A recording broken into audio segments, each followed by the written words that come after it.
या देवी सर्वभूतेषु मा कालरात्रिरूपेण संस्थिता नमस्तस्यै नमस्तस्यै नमस्तस्यै नमो नमः। प्रेम से बोलिए कालरात्रि माता की जय। आप सभी भक्तों पर कालरात्रि माता की कृपा सदा सर्वदा बनी रहे। प्यारे भक्तों, आज आप सभी श्रवण करेंगे माँ दुर्गा की 7वीं स्वरूप माँ कालरात्रि की महापुण्य कथा। आप सभी भक्तों से हमारी निवेदन है कि बड़े ही श्रद्धा और प्रसन्नचित मन से आज की इस दिव्य कथा को शुरू से लेकर अंत तक अवश्य सुनिएगा और कमेंट बॉक्स में माँ कालरात्रि की जयकारा अवश्य लगाइएगा। तो आइए शुरू करते हैं कथा। माँ कालरात्रि के नाम से ही अभिव्यक्त होता है कि माँ दुर्गा का यह 7वीं शक्ति कालरात्रि के नाम से जानी जाती है, अर्थात जिनके शरीर का रंग घने अंधकार की तरह एकदम काला है। नाम से ही जाहिर है कि इनका रूप भयानक है। सिर के बाल बिखरे हुए हैं और गले में विद्युत की तरह चमकने वाली माला है। अंधकारमयी स्थितियों का विनाश करने वाली शक्ति है कालरात्रि। काल से भी रक्षा करने वाली यह शक्ति है। इस देवी के 3 नेत्र है। ये तीनों ही नेत्र ब्रह्मांड के समान गोल है। इनकी सांसों से अग्नि निकलती रहती है। ये गंधर्व की सवारी करती है। ऊपर उठे हुए दाहिने हाथ की वर मुद्रा भक्तों को वर देती है। दाहिने तरफ का नीचे वाला हाथ अभय मुद्रा में है, यानी भक्तों हमेशा निडर निर्भय रहो। दाई तरफ के ऊपर वाले हाथ में लोहे का कांटा तथा नीचे वाले हाथ में खड़ग है। इनका रूप भले ही भयंकर हो, लेकिन ये सदैव शुभ फल देने वाली माँ है, इसलिए ये शुभंकरी कहलाई। अर्थात इनसे भक्तों को किसी भी प्रकार से भयभीत या आतंकित होने की कतई आवश्यकता नहीं। उनके साक्षात्कार से भक्त पुण्य के भागी बनते हैं। कालरात्रि की उपासना करने से ब्रह्मांड की सारी सिद्धियों के दरवाजे खोलने लगते हैं और तमाम आसुरी शक्तियां उनके नाम के उच्चारण से ही भयभीत होकर दूर भागने लगती है। इसलिए दानव, दैत्य, राक्षस और भूत प्रेत उनके स्मरण से ही भाग जाते हैं। ग्रह बाधाओं को भी दूर करती है और अग्नि, जल, जंतु, शत्रु और रात्रि भय दूर हो जाते हैं।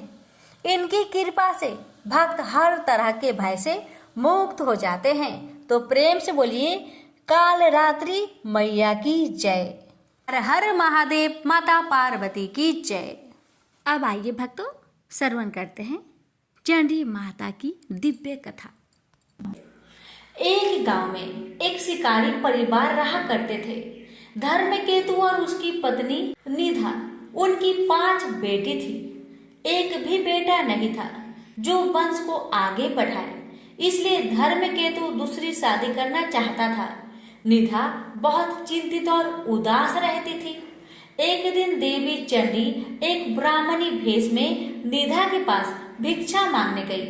निधा के व्यवहार से चंडी प्रसन्न होकर कुछ मांगने को कहा।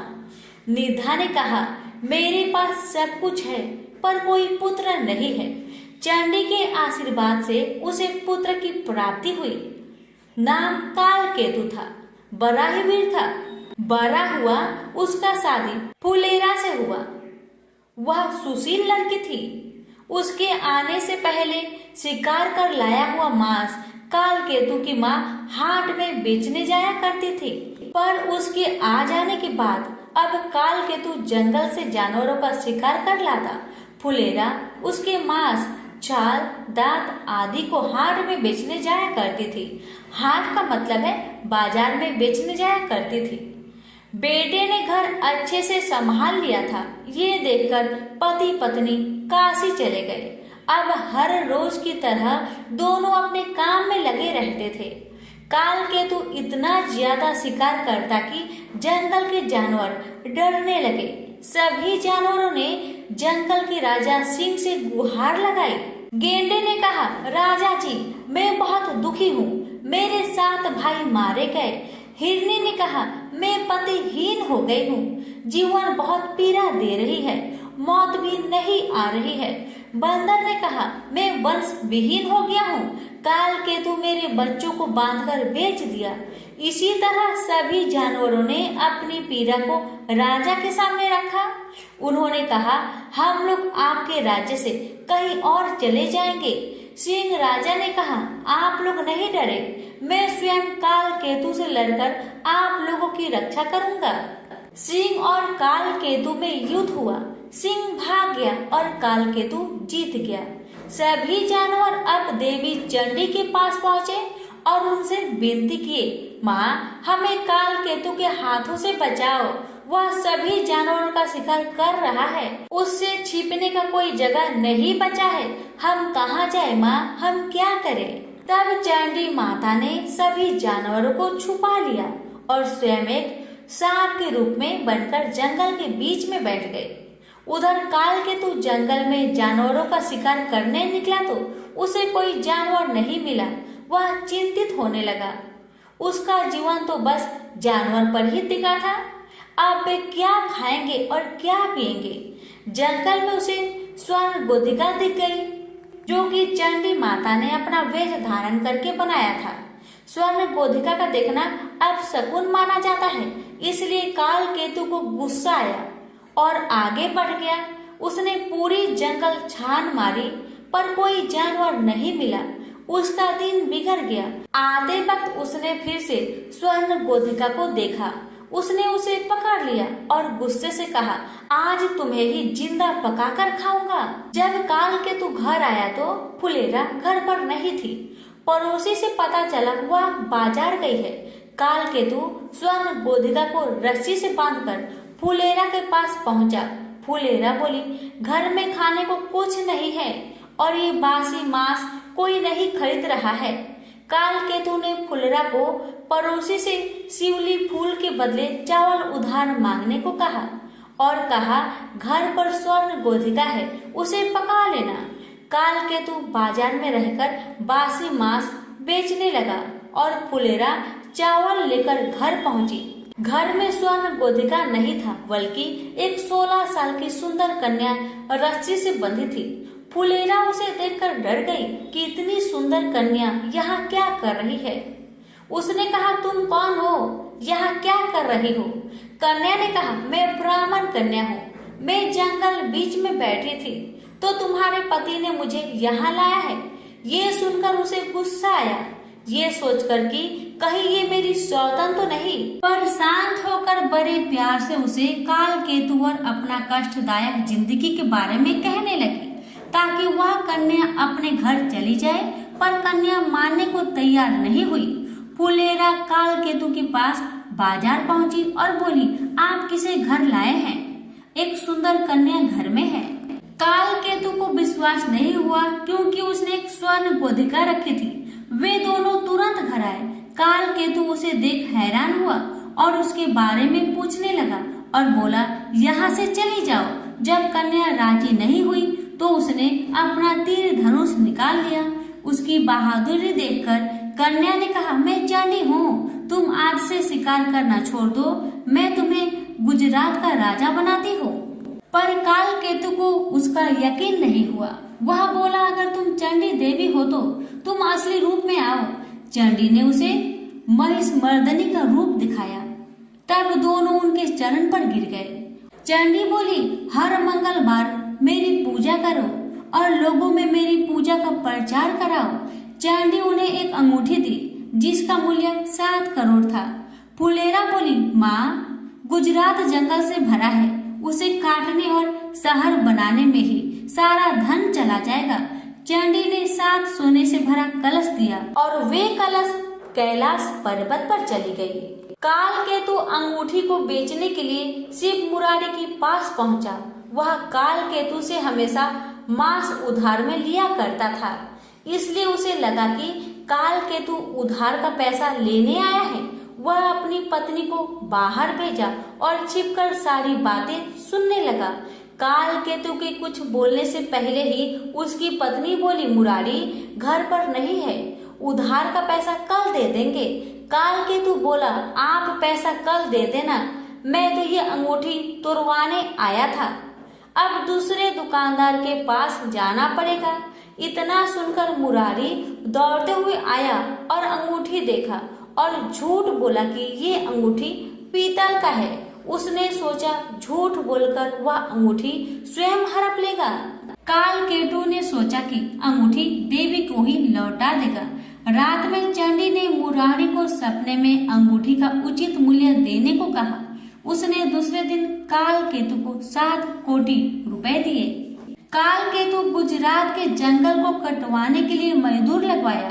जंगल में बाघ के डर से मजदूर जंगल के अंदर जाने को तैयार नहीं हो रहे थे। तब काल केतु स्वयं जंगल जाकर बाघ से लड़ा और उसे मार डाला। जंगल काटकर गुजरात शहर बसाया गया, पर गुजरात राज्य में कोई प्रजा न थी। काल केतु ने चंडी से प्रार्थना की। तब उन्होंने इंद्रदेव तथा समुद्र की मदद से कलिंग राज्य में भारी बरसात करवाई। नद नदी में बाढ़ आ गई। लोग कलिंग से गुजरात भागकर आने लगे। इस तरह ब्राह्मण, काष्ट, मुस्लिम आदि अनेक जाति के लोग गुजरात में आकर रहने लगे। काल केतु राज्य को सही तरीके से चलाने के लिए अच्छी अच्छी नीतियां बनाई। राज्य में एक व्यक्ति भारुदत्त भी रहता था। उसने मीठी मीठी बातें कहकर काल केतु के दरबार में ऊंची पद हासिल कर ली थी। उसने सभी को तंग कर रखा था। वह सभी के सामान ले जाता पर पैसा नहीं देता था। उसके अत्याचार से सभी लोगों ने काल केतु से उसकी शिकायत की। काल केतु ने उसे सजा दिया। भारुदत्त को यह सहन नहीं हुआ और वह कलिंग राजा के पास काल केतु की शिकायत करने गया। भारुदत्त कलिंग राज के दरबार में पहुंचकर राजा से कहने लगा कि आपके रहते कोई और दूसरा राजा शासन कैसे कर सकता है। कलिंग राज ने उससे पूछा, कौन है? यदि तुम सच कह रहे हो तो दिखाओ हमें। भारुदत्त ने कलिंग राज के दूत को ये सब दिखाया। कलिंग राज ने काल केतु पर आक्रमण किया। दोनों के बीच भीषण युद्ध हुआ, पर काल केतु हार गया। उसे काल कोठरी में डाल दिया गया। रात को चंडी देवी ने कलिंग राज को सपने में दर्शन दी और बताई कि काल केतु को मैंने गुजरात का राजा बनाया है, उसे आजाद कर दो। उसी समय कलिंग राजा दौड़ते हुए आए और काल केतु को आजाद करवाए और उसे गुजरात का राजा बना दिया। भारुदत्त को सजा मिली। काल केतु खुशी खुशी अपना जीवन राज्य चलाने लगा। प्रेम से बोलिए चंडी मैया की जय। कथा अगर आपको अच्छी लगी हो तो कृपया करके वीडियो को लाइक करके और आगे सभी के पास शेयर अवश्य करें। तो प्रेम से बोलिए पांचों देवी माता की जय। माता रानी की कृपा आप पर, आपके परिवार पर, हम सब पर सदा बनी रहे। एक बार दैत्यों की शक्ति बहुत अधिक बढ़ गई। उन्होंने देवराज इंद्र का सिंहासन छीनकर सभी देवताओं को स्वर्ग से निकाल वहां अधिकार कर लिया। इन दैत्यों के राजा शुभ और निशुभ नामक 2 भाई थे। महिषासुर, रक्तबीज, चंड, मुंड व धूम्रलोचन जैसे दर्जनों सेना नायक और करोड़ों दैत्य की सुसज्जित सेना उनके पास थी। पराजित देवताओं द्वारा प्रार्थना किए जाने पर आदिशक्ति भगवती भवानी ने दुर्गा के रूप में अवतरित होकर उन दैत्यों का संहार किया था। इस युद्ध के मध्य ही देवी दुर्गा ने अपनी सहायता के लिए अपने ललाट से एक अत्यंत शक्तिशाली और विकराल देवी को प्रकट किया।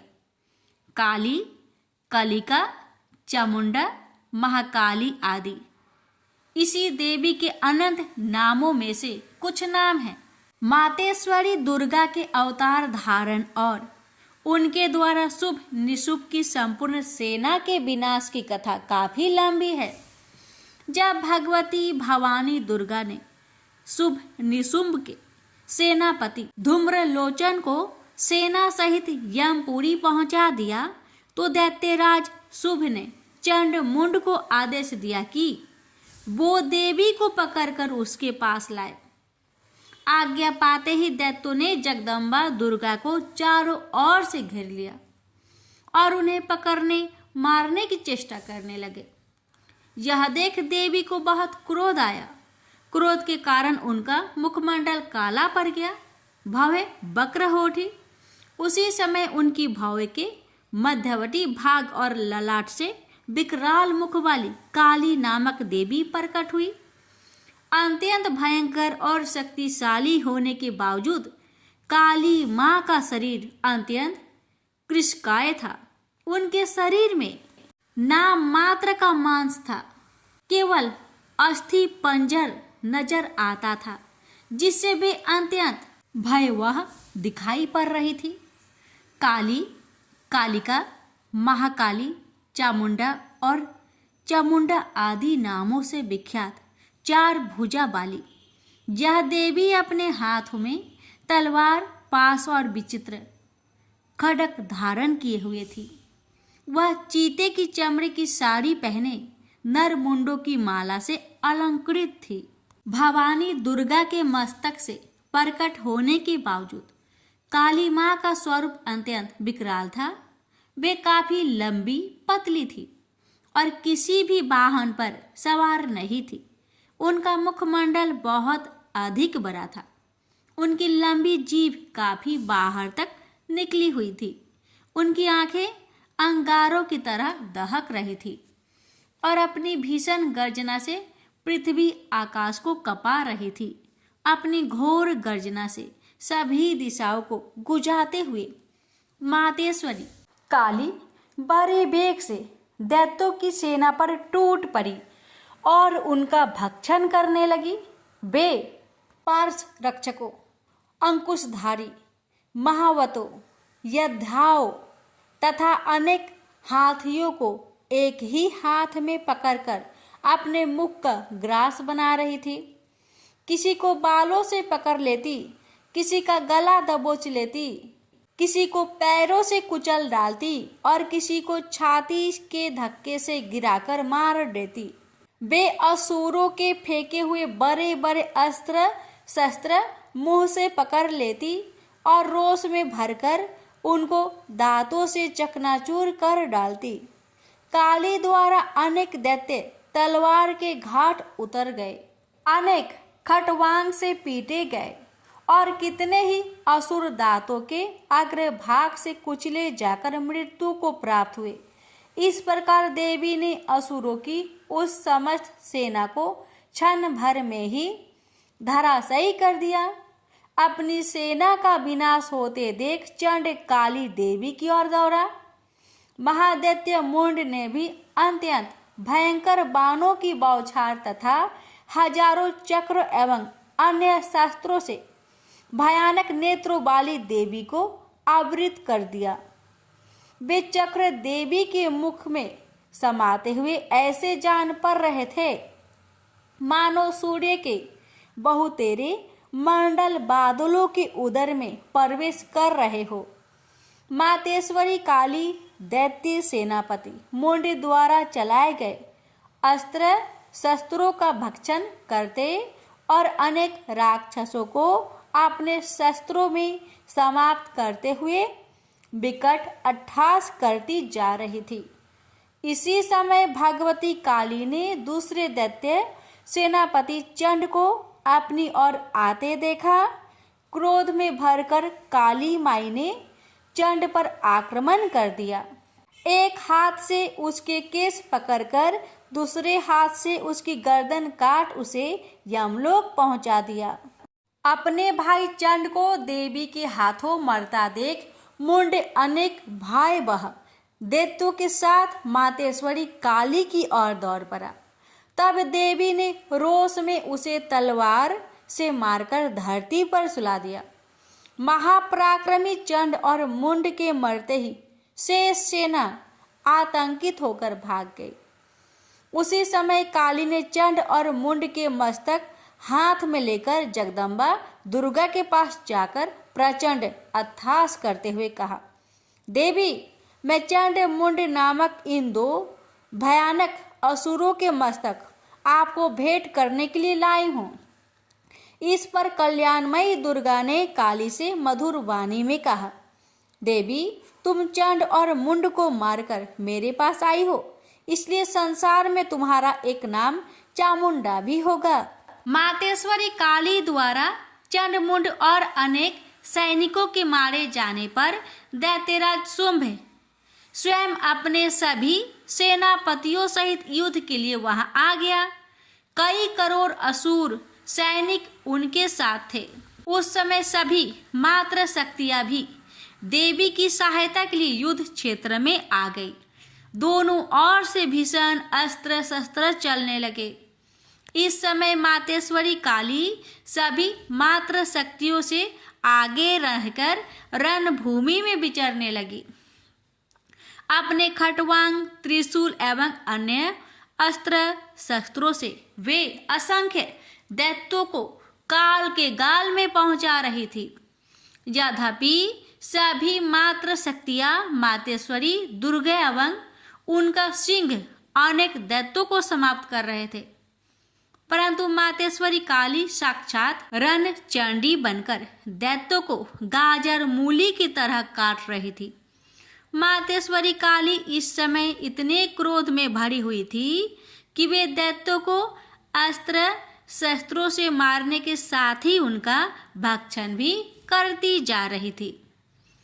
अत्यंत भयंकर और विकराल रूप था इस समय मातेश्वरी काली का। अनेक राक्षस तो आपके इस रूप को देखकर तथा उनके द्वारा लगाए जा रहे अट्टहासों की भीषण आवाज सुनकर ही यमलोक सिधार गए।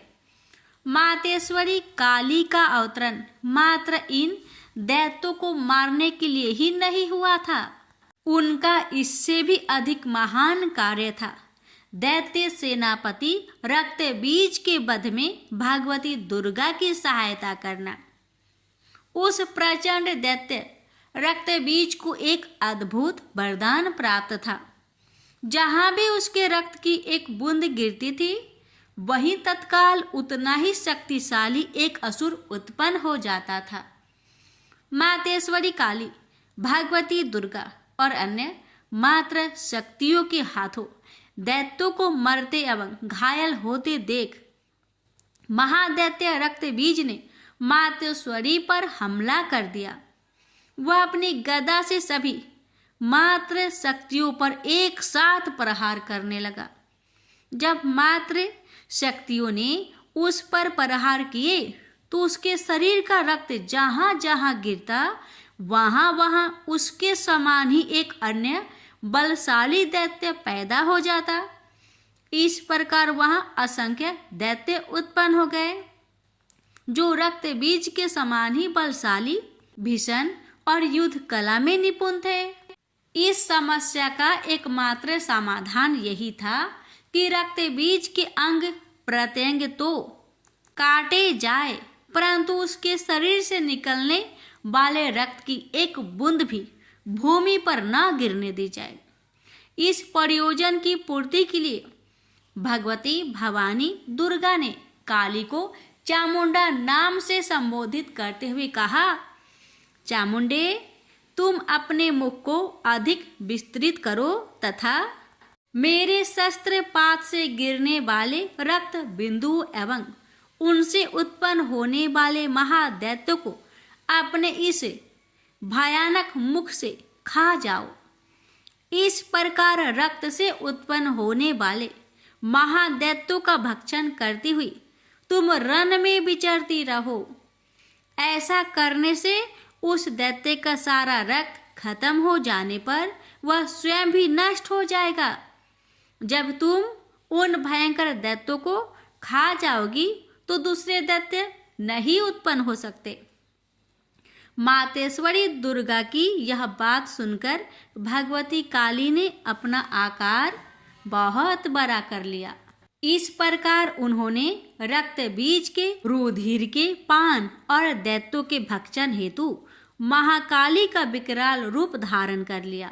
भगवती दुर्गा, जो इस समय क्रोध के आवेग में रणचंडी अर्थात देवी चंडिका बनी हुई थी, अपने भीषण शूल से उस महादैत्य रक्त बीज पर प्रहार किया। फलस्वरूप उसके शरीर से रक्त की धार बहने लगी, जिसे तत्काल ही मातेश्वरी काली ने अपनी लपलपाती जिह्वा द्वारा उदर स्वस्थ कर लिया। भगवती भवानी ने रक्त बीज पर प्रहार जारी रखी। उसके शरीर में स्थान से रक्त की धारा बहने लगी। रक्त बीज महाबलशाली और भयंकर दैत्य था, अतः उसके शरीर से बहुत अधिक रक्त बह रहा था। परंतु उसका जितना भी रक्त बह रहा था, काली माँ अर्थात देवी चामुंडा उसे तत्काल पीती जा रही थी। इस रक्त को पीते समय रुधिर से काली के मुख में जो महादैत्य उत्पन्न हुए, उन्हें भी वे उदरस्थ करती चली गई। इस प्रकार भगवती दुर्गा रक्त बीज पर प्रहार करती रही और मातेश्वरी काली उस रुधिर का पान करती रही। इस समय रक्त बीज के रक्त और उनसे उत्पन्न असंख्य दैत्यों को भक्षण करने के लिए भगवती काली ने अपने मुख का आकार अत्यंत विस्तृत कर लिया था। उन्होंने संपूर्ण रणभूमि में अपनी जिह्वा को फैला दिया था। रक्त बीज तथा अन्य सभी असुरों को मारने के पश्चात मातेश्वरी काली सभी मात्र शक्तियों सहित भगवती दुर्गा में लीन हो गई। शास्त्रों में मातेश्वरी काली के इस स्वरूप को चामुंडा कहा गया है, जबकि जन सामान्य उन्हें मातेश्वरी काली, काली माई अथवा महाकाली ही कहता है। माँ काली के अधिकांश आराधक, उपासक और तंत्र साधक मातेश्वरी के इस रूप की पूजा, आराधना और उपासना करते हैं। वैसे भगवती काली का यह रुद्र रूप दुष्टों और असुरों के लिए ही विकराल है, भक्तों के लिए तो आप दया का सागर है। वे कल भी ममतामयी मातेश्वरी थी, आज भी है और जब तक यह सृष्टि है तब तक रहेगी। प्रेम से बोलिए माँ काली की जय। हे माँ, आपकी कथा कहने वाले, सुनने वाले, हुक्कार भरने वाले सभी भक्तों पर अपनी कृपा सदा सर्वदा बनाए रखना। प्रेम से बोलिए काली मैया की जय। अब सुनिए काली मैया की आरती।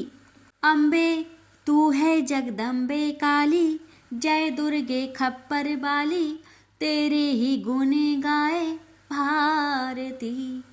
ओ मैया हम सब उतारे तेरी आरती, तेरे भक्त जनों पर भीड़ पड़ी है भारी माँ, दानव दल पर टूट पड़ो माँ करके सिंह सवारी। 100 सिंहों से बलशाली, अष्टभुजाओ भाली, दुष्टों को पल में संहारती। ओ मैया हम सब उतारे तेरी आरती। अम्बे तू है जगदम्बे काली, जय दुर्गे खप्पर बाली, तेरे ही गुण गाए भारती। ओ मैया हम सब उतारे तेरी आरती। माँ बेटी का है इस जग में बड़ा ही निर्मल नाता, पूत कपूत सुने है परे, ना माता सुनी कुमाता। सब पे करुणा दर्शाने वाली, अमृत बरसाने वाली, दुखियों के दुख रेने वारती। ओ मैया हम सब उतारे तेरी आरती। अम्बे तू है जगदम्बे काली, जय दुर्गे खप्पर वाली, तेरे ही गुण गाए भारती। ओ मैया हम सब उतारे तेरी आरती। नहीं मांगते धन और दौलत, ना चांदी ना सोना, हम तो मांगे माँ तेरी मन में एक छोटा सा कोना। सबकी बिगड़ी बनाने वाली, लाजे बचाने वाली, सतियों के सत्य को संवारती। ओ मैया हम सब उतारे तेरी आरती। अम्बे तू है जगदम्बे काली, जय दुर्गे खप्पर वाली, तेरे ही गुण गाए भारती। ओ मैया हम सब उतारे तेरी आरती। चरण शरण में खड़े तुम्हारी ले पूजा की थाली। वरद हस्त सर पर रख दो माँ संकट हरने वाली। माँ भर दो भक्ति रस प्याली। अष्ट भुजाओ बाली भक्तों के कारज तू ही सारती। ओ मैया हम सब उतारे तेरी आरती। अम्बे तू है जगदम्बे काली। जय दुर्गे खप्पर वाली। तेरे ही गुण गाए भारती।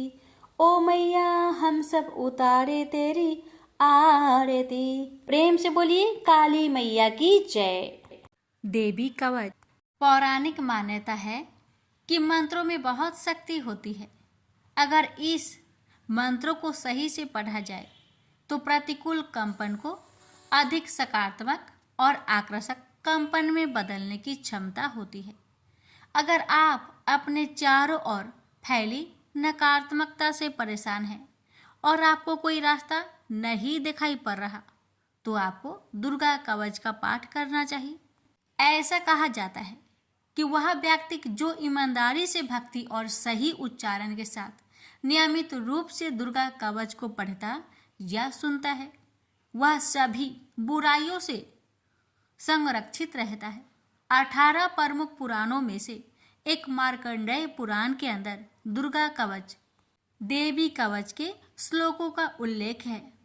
दुर्गा कवच दुर्गा सप्तशती का एक आदित्य स्रोत है। दुर्गा कवच को भगवान ब्रह्मा ने ऋषि मार्कंडेय को सुनाया और इसमें 47 श्लोक शामिल है। इसके बाद 9 श्लोकों में फल श्रुति लिखित है। फल श्रुति का अर्थ होता है कि मंत्रों को सुनने या पढ़ने से क्या फल प्राप्त होता है। दुर्गा कवच का महत्व।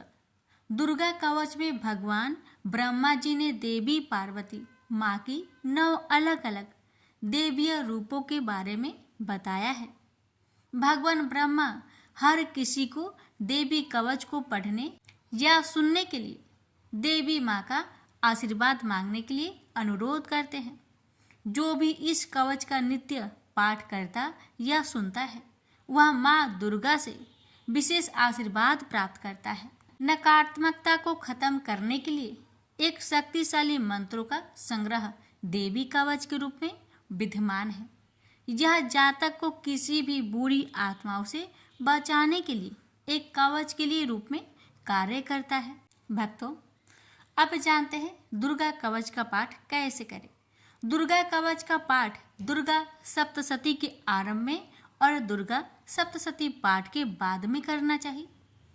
दुर्गा कवच का पाठ करने से पहले स्नान करके स्वच्छ वस्त्र धारण कर ले। इसके बाद माँ का ध्यान करे और घी का दीप जलाए।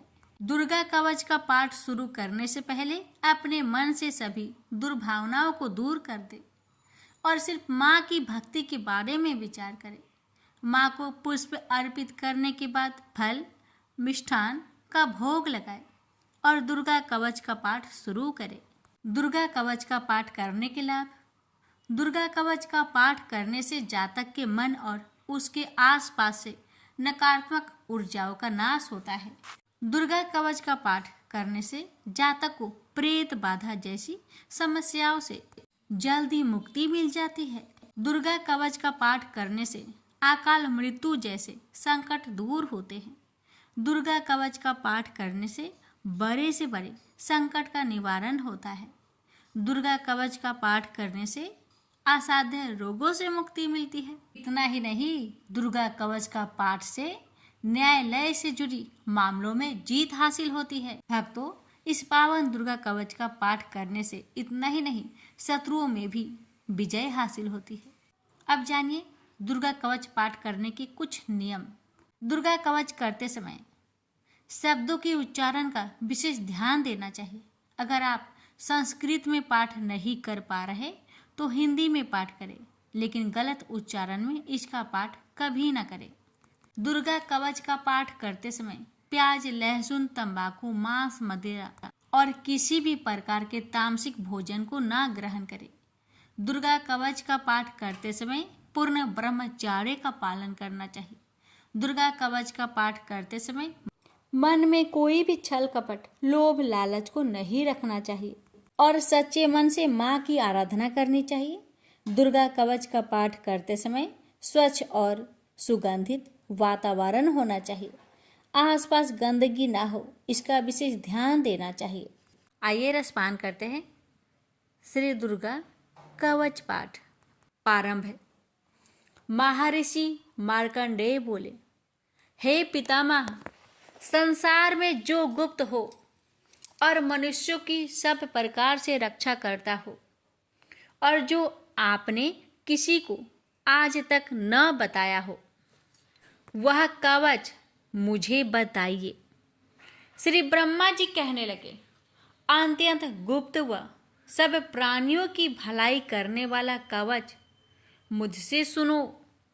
प्रथम शैलपुत्री, दूसरी ब्रह्मचारिणी, तीसरी चंद्र घंटा, चौथी कुष्मांडा, पांचवी स्कंद माता, छठी कात्यायनी, सातवीं कालरात्रि, आठवीं महागौरी, नौवीं सिद्धिदात्री।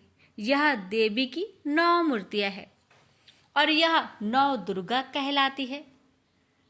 आग में जलता हुआ रण में शत्रु से घेरा हुआ, विषम संकट में फंसा हुआ मनुष्य आदि दुर्गा के नाम का स्मरण करे तो उनको कभी भी कोई हानि नहीं होती।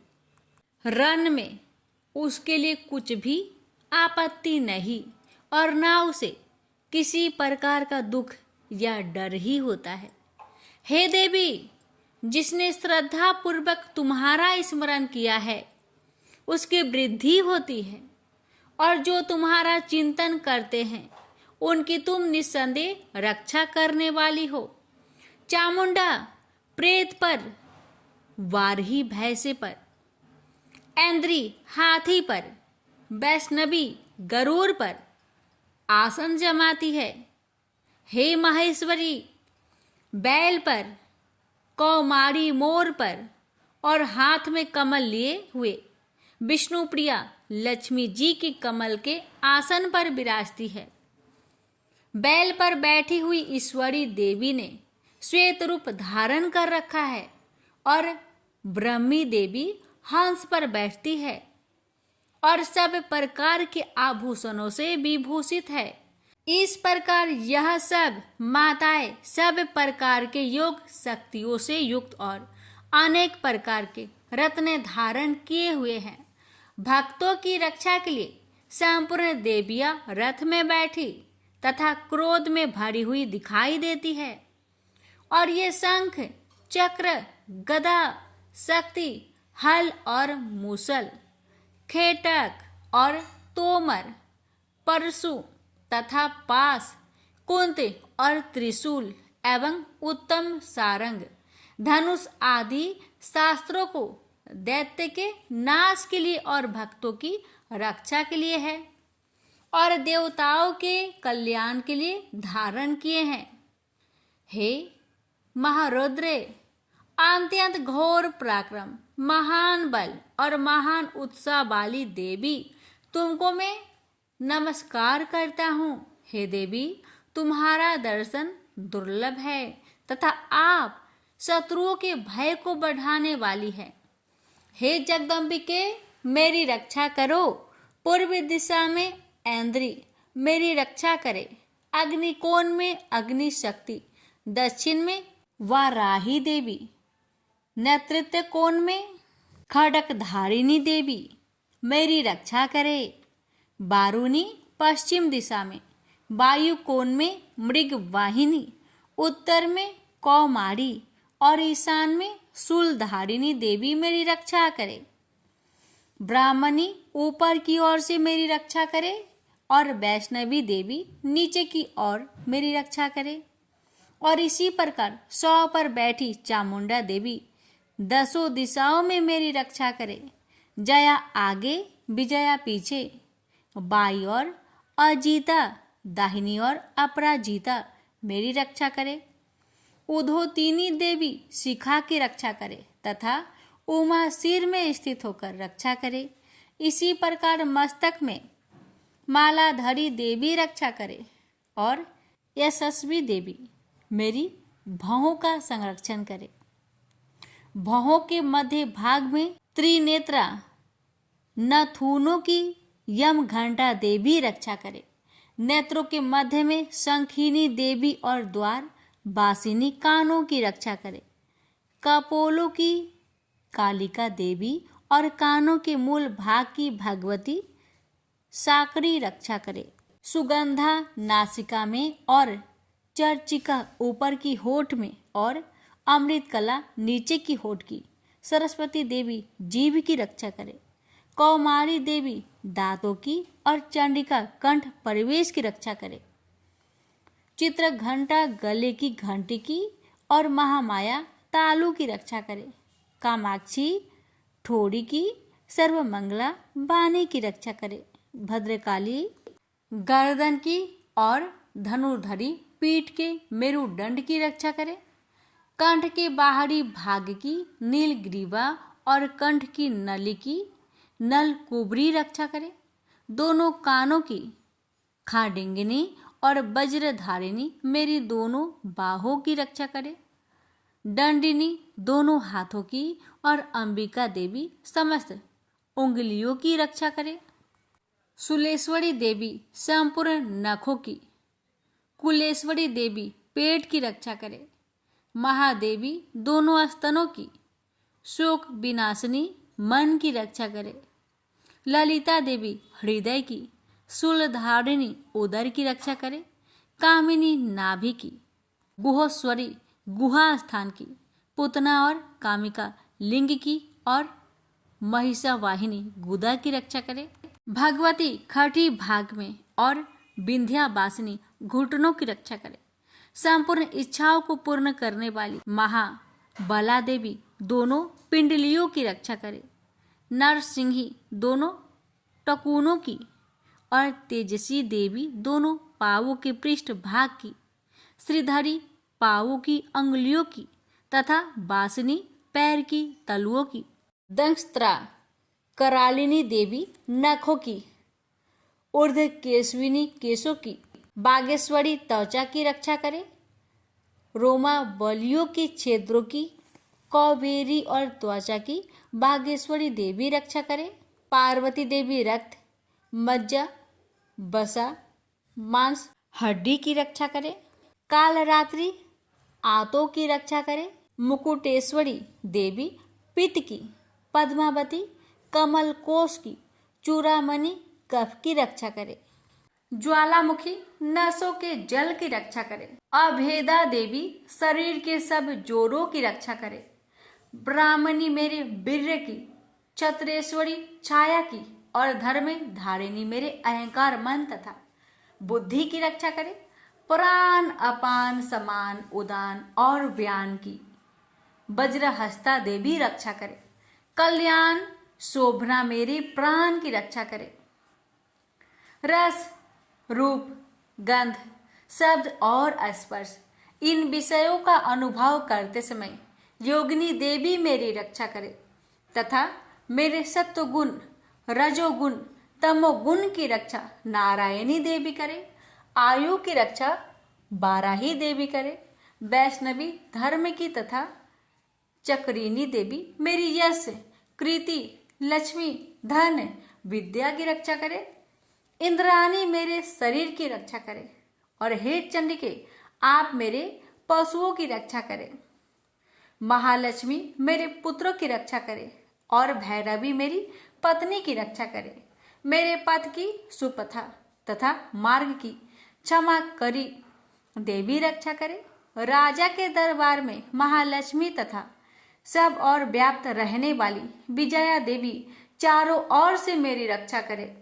जो स्थान रक्षा से रहित हो और कवच में रच गया हो उसका पापों का नाश करने वाली जयंती देवी रक्षा करे।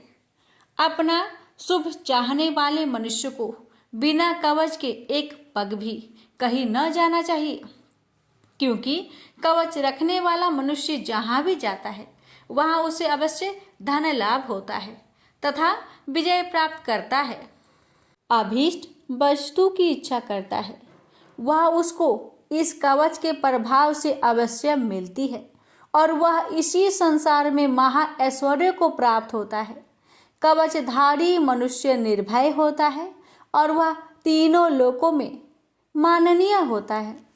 देवी का यह कवच देवताओं के लिए भी कठिन है, जो नित्य प्रति नियम पूर्वक तीनों संध्याओं को श्रद्धा के साथ इनका पठन पाठन करता है, उसे देव शक्ति प्राप्त होती है। वह तीनों लोकों को जीत सकता है तथा अकाल मृत्यु से रहित होकर 100 वर्ष तक जीवित रहता है।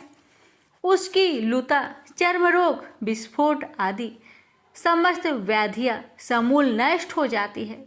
वह अस्थावर, जंगम तथा कृत्रिम विष दूर होकर उनका कोई असर नहीं होता है तथा समस्त अभिचारक प्रयोग और इस तरह के जितने मंत्र तंत्र इत्यादि होते हैं इस कवच के हृदय में धारण कर लेने पर नष्ट हो जाते हैं।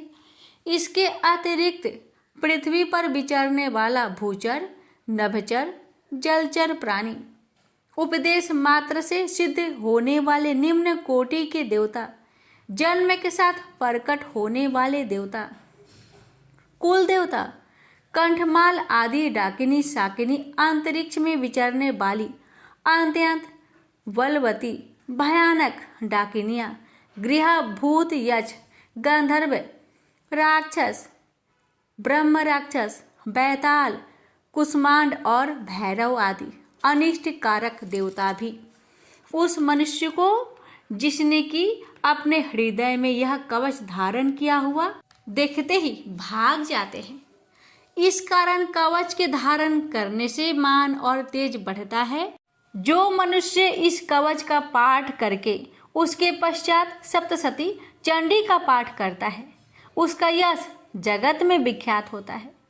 और जब तक वन पर्वत और कना आदि इस भूमंडल पर स्थित है तब तक यह पुत्र पौत्र आदि संतान परंपरा बनी रहती है। फिर देहांत होने पर ऐसा मनुष्य परम पद को प्राप्त होता है जो देवताओं के लिए भी कठिन है और अंत में सुंदर रूप को धारण करके भगवान शंकर के साथ आनंद करता हुआ परम मोक्ष को प्राप्त होता है। प्रेम से बोलिए जय माता दी। माता, इस दुर्गा कवच पाठ करने में हमसे अगर कोई गलती हुई हो उसे क्षमा करे। जय माता, कथा कहने वाले पर, सुनने वाले पर अपनी कृपा बनाए रखे। जय माता दी। अब भक्तों रसपान करेंगे अर्थ अर्गला श्रोतम। मार्कंडेय जी कहते हैं, जयंती मंगला काली, भद्र काली, कपालिनी, दुर्गा, क्षमा शिवा, धात्री, स्वाहा और स्वधा, इन नामों से प्रसिद्ध देवी तुम्हें मैं नमस्कार करता हूँ। हे देवी, तुम्हारी जय हो। प्राणियों के संपूर्ण दुख हरने वाली तथा सब में व्याप्त रहने वाली देवी तुम्हारी जय हो। काल रात्रि तुम्हें नमस्कार है। मधु और केटव दैत्य का वध करने वाली, ब्रह्मा को वरदान देने वाली देवी तुम्हें नमस्कार है। तुम मुझे रूप दो, जय दो, यश दो और काम क्रोध आदि शत्रुओं का नाश करो। महिषासुर का नाश करने वाली तथा भक्तों को सुख देने वाली देवी तुम्हें नमस्कार है। तुम मुझे सुंदर स्वरूप दो, विजय दो और मेरे शत्रुओं को नष्ट करो। हे रक्त बीज का वध करने वाली, हे चंड मुंड को नाश करने वाली, तुम मुझे रूप दो, जय दो, यश दो और काम क्रोध आदि शत्रुओं का नाश करो।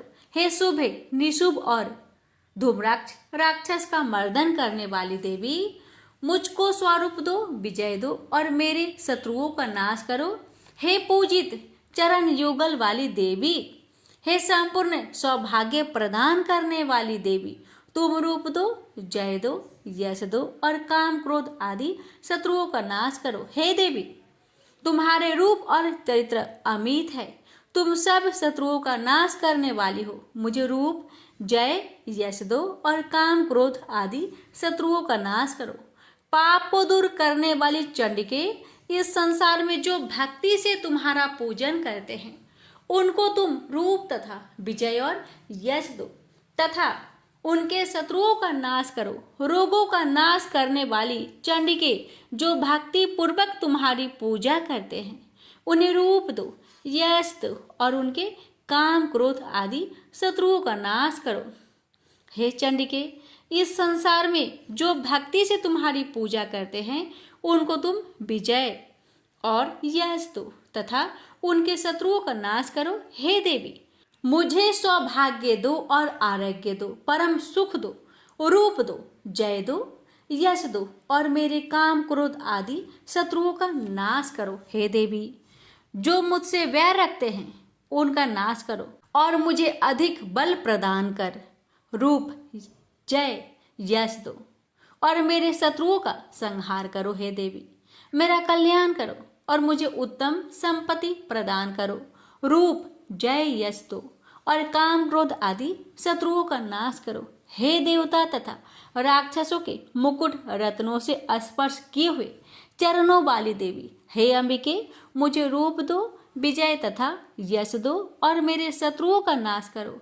और हे देवी, अपने भक्तों को विद्वान, कीर्तिवान और लक्ष्मीवान बनाओ और उन्हें रूप दो, उन्हें जय दो और उनके शत्रुओं का नाश करो। हे प्रचंड दैत्यों के अभिमान का नाश करने वाली चंडिके, मुझे शरणागत को रूप दो, विजय दो, यश दो और मेरे शत्रुओं का नाश करो। हे चार भुजाओं वाली, हे ब्रह्मा द्वारा प्रशंसित परमेश्वरी, आप मुझे रूप दो, जय दो, यश दो और मेरे शत्रुओं को नष्ट करो।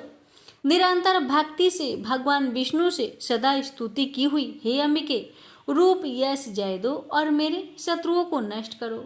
हिमाचल कन्या पार्वती के भगवान शंकर से स्तुति की हुई है परमेश्वरी, मुझे रूप, जय, यश दो और मेरे शत्रुओं का नाश करो। इंद्राणी के पति इंद्र के द्वारा सद्भाव से पूजित होने वाली परमेश्वरी, मुझे तुम रूप दो, जय दो, यश दो और काम क्रोध आदि शत्रुओं को नष्ट करो। प्रचंड भुजदंड से दैत्यों के घमंडों को नष्ट करने वाली, मुझे रूप दो, जय दो, यश दो और मेरे शत्रुओं का नाश करो। हे देवी, तुम अपने भक्तों को सदा असीम आनंद देती हो, मुझे रूप, जय, यश दो और मेरे काम क्रोध आदि शत्रुओं को नष्ट करो। देवी, मेरी इच्छा अनुसार चलने वाली सुंदर स्त्री मुझे प्रदान करो कि संसार सागर से तरने वाली तथा उत्तम कुल में उत्पन्न हुई हो। जो मनुष्य पहले इस स्रोतम का पाठ करता है और फिर सप्तशती रूपी महास्रोत का पाठ करता है, वह सप्तशती की जप संख्या से मिलने वाले श्रेष्ठ फल को प्राप्त होता है और उसके साथ ही उसे प्रचुर धन भी प्राप्त होता है। प्रेम से बोलिए जय माता दी। भक्तों, रसपान करे अथ किलक स्रोतम। महर्षि मार्कंडेय बोले, निर्मल ज्ञान रूपी शरीर धारण करने वाली, देवत्रय रूप दिव्य तीन नेत्र वाली, जो कल्याण प्राप्ति के हेतु है तथा अपने मस्तक पर अध्र चंद्र धारण करने वाली है, उन भगवान शंकर को नमस्कार है। जो मनुष्य अभिकीलक मंत्रों को जानता है, वही पुरुष कल्याण को प्राप्त करता है। जो अन्य मंत्रों को जाप कर केवल सप्तशती स्रोत से ही देवी की स्तुति करता है, उसको इससे ही देवी की सिद्धि हो जाती है। उन्हें अपने कार्य की सिद्धि के लिए दूसरे की साधना करने की आवश्यकता नहीं रहती। बिना जप के ही उनके उच्चाटन आदि सिद्ध हो जाते हैं। लोगों के मन में शंका थी कि केवल सप्तशती की उपासना से अथवा सप्तशती को छोड़कर अन्य मंत्रों की उपासना से भी समान रूप से सब कार्य सिद्ध हो जाते हैं, तब इनमें कौन सा श्रेष्ठ साधन है। लोगों की इस शंका को ध्यान में रखकर भगवान शंकर ने अपने पास आए हुए जिज्ञासुओं को समझाया कि यह सप्तशती नामक संपूर्ण स्रोत ही कल्याण कर देने वाला है। इसके पश्चात भगवान शंकर ने चंडिका के सप्तशती नामक स्रोत को गुप्त कर दिया, अतः मनुष्य इसको बड़े पुण्य से प्राप्त करता है। जो मनुष्य कृष्ण पक्ष की 14 अथवा अष्टमी को एकाग्रचित होकर देवी को अपना सर्वस्व समर्पित कर देता है और फिर उसे प्रसाद रूप से ग्रहण करता है, उस पर दुर्गा प्रसन्न होती है, अन्यथा नहीं होती। इस प्रकार सिद्ध के प्रतिबंधक रूप कील के द्वारा भगवान शंकर ने इस स्रोत को कीलित कर रखा है। जो पुरुष इस सप्तशती को निष्कीलन करके नित्य पाठ करता है वह सिद्ध हो जाता है, वही देवों का पार्षद होता है और वह गंधर्व होता है। सर्वत्र विचरते रहने पर भी उस मनुष्य को इस संसार में कहीं कोई डर नहीं होता। वह आप मृत्यु के बस में नहीं पड़ता और मरकर मोक्ष की प्राप्ति हो जाती है। किंतु इस कीलक की विधि को जानकर ही सप्तशती का पाठ करना चाहिए। जो ऐसा नहीं करता वह नष्ट हो जाता है। कीलन और निष्कीलन संबंधी जानकारी के पश्चात ही यह स्रोत निर्दोष होता है और विद्वान पुरुष इस स्रोत का ही पाठ आरंभ करते हैं। स्त्रियों में जो कुछ सौभाग्य आदि दिखाई देता है वह सब इस पाठ की ही कृपा है। इसलिए इस कल्याणकारी स्रोत का सदा पाठ करना चाहिए। इस स्रोत का शनैः पाठ करने से भी स्वलभ फल की प्राप्ति होती है और उच्च स्वर से ही इसका पाठ आरंभ करना चाहिए। जिस देव के प्रसाद से ऐश्वर्य, सौभाग्य, आरोग्य, संपत्ति, शत्रुनाश तथा परम मोक्ष की प्राप्ति होती है, उस देवी की स्तुति मनुष्य को अवश्य करनी चाहिए। हे माता, इस कवच पाठ को कहने में अगर हमसे कोई भूल चूक हुई हो तो मुझे क्षमा करें और इस पाठ को सुनने वाले भक्तों पर अपनी कृपा सदा बनाए रखे। अब आइए श्रवण करें श्री दुर्गा चालीसा और आरती। नमो नमो दुर्गे सुखे करणी, नमो नमो दुर्गे दुख हरणी। निरंकार है ज्योति तुम्हारी, तिहु लोक फैले उजियारी। शशि ललाट मुख महाविशाला, नेत्र लाल प्रकृति विकराला। रूप मातु को अधिक सुहावे, तरस करत जन अति सुख पावे। तुम संसार शक्ति लय कीना, पालन हेतु अन्न धन दिना। अन्नपूर्णा होई जगे पाला, तुम ही आदि सुंदरी बाला। प्रलय काल सब नाशनहारी, तुम गौरी शिव शंकर प्यारी। शिव योगी तुम्हारे गुण गावे, ब्रह्मा विष्णु तुम्हें नित्य ध्यावे। रूप सरस्वती को तुम धारा, देशो बुद्धि ऋषि मुनि उबारा। धरियो रूप नरसिंह को अम्बा, प्रगट भय फार कर खंभा। रक्षा करही प्रहलाद बचायो, हिरण्याक्ष को सर्ग पठायो। लक्ष्मी रूप धरो जग माही, श्री नारायण अंगे समाही। क्षीर सिंधु में करत विलासा, दया सिंधु दीजी मन आशा।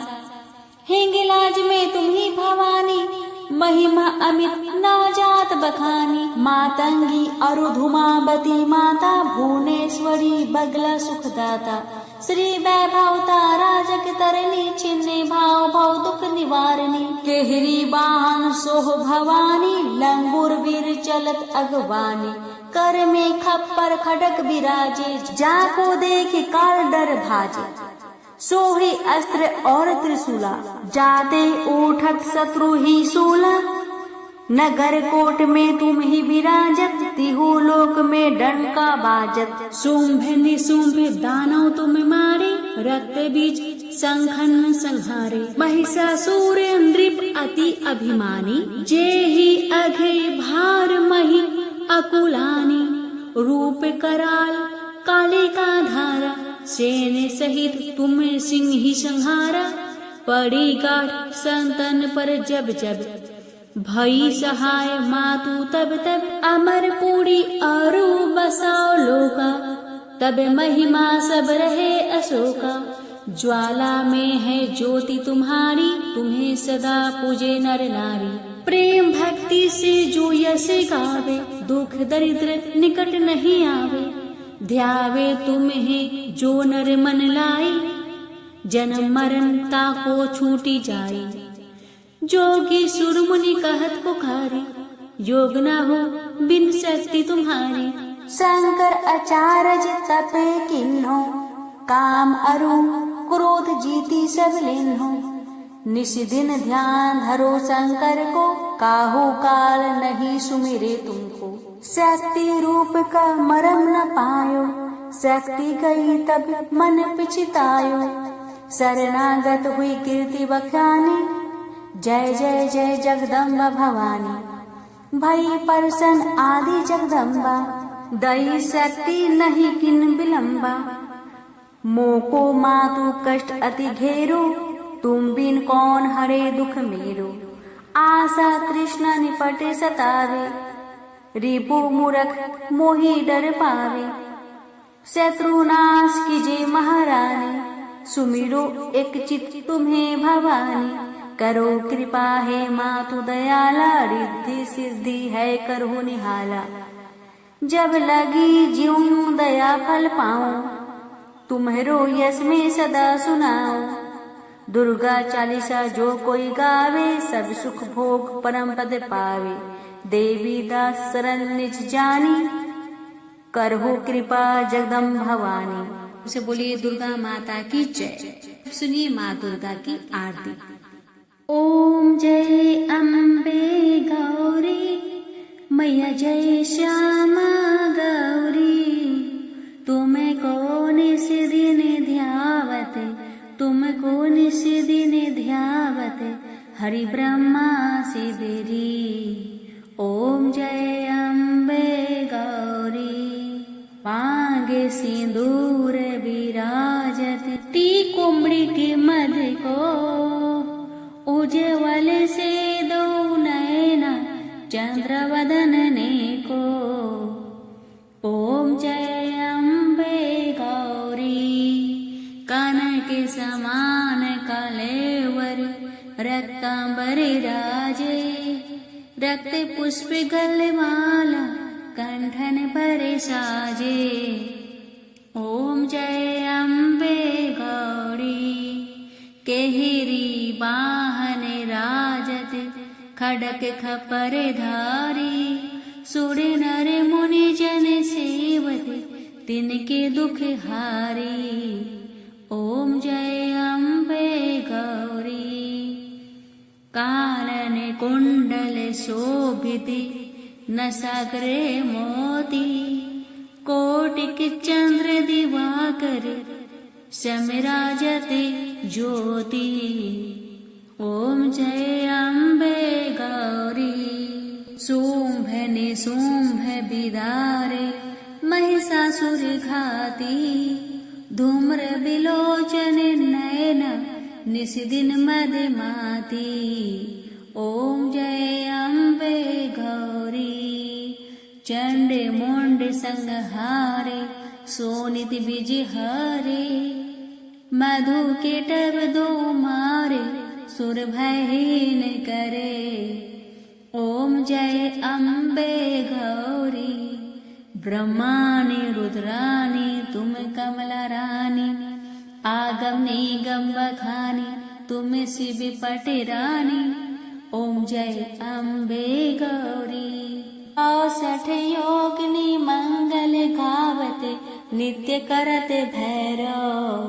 बाजत ताल मृदंग, अरु बाजत डमरू। ओम जय अम्बे गौरी। तुम ही जग की माता, तुम ही हो भरता। भगतन की दुख हरता, सुख संपत्ति करता। ओम जय अम्बे गौरी। भुजा जार अति शोभित, खडक खपर धारी। मन वांछित फल पावत, सेवत नर नारी। ओम जय अम्बे गौरी। कंचन थाल विराजत, अगर कपूर बाती। श्रीमाल के तुम राजत, कोटि रतन ज्योति। ओम जय अम्बे गौरी। श्री अम्बे जी की आरती, जो कोई नर गावे। कहत शिवानंद स्वामी, सुख संपत्ति पावे। ओम जय अम्बे गौरी। मैया जय श्यामा गौरी। तुमको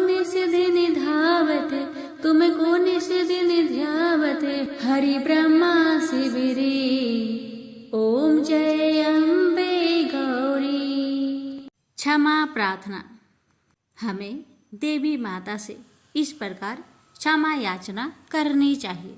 हे परमेश्वरी, मेरे द्वारा रात दिन बहुत से अपराध होते रहते हैं।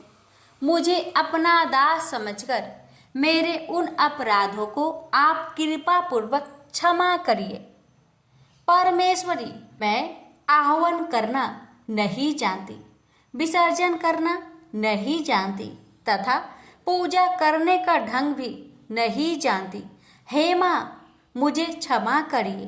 देवी सुरेश्वरी, मैंने जो मंत्रहीन ना मंत्रों को मैं जानती हूँ, क्रियाहीन ना क्रियाओं को जानती हूँ और भक्तिहीन ना भक्ति के प्रकार जानती हूँ।